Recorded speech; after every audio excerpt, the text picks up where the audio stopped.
Hello everyone. So in this lecture we will know about processing devices. Processing, which means manipulating data to create information.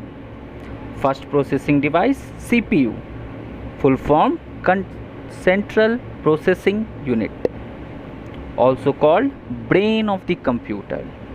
CPU sends instructions to ALU, full form Arithmetic Logic Unit. It includes group of registers.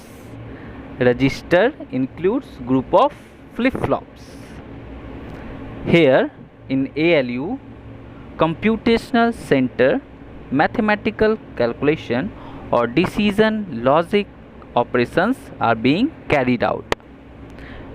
ALU sends instructions to control unit. It controls the operations.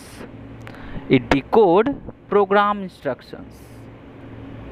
Control unit is an important circuitry. Control unit does not carry out any actual data processing operations. Then main memory. Control unit sends final instruction to main memory. Next, memory unit, that is registers. Registers are smallest high-speed storage area in the CPU.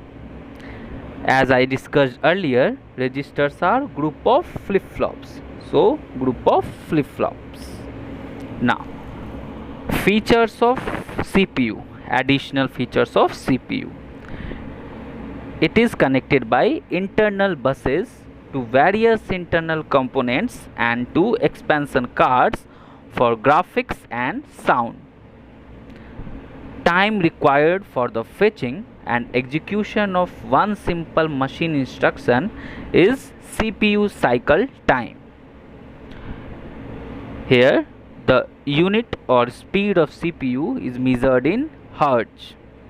For modern processor, clock speeds are measured in gigahertz. There are two types of architecture design of CPU based on the classified on the instructions. When few instructions required, we use RISC, that is reduced instruction set computer.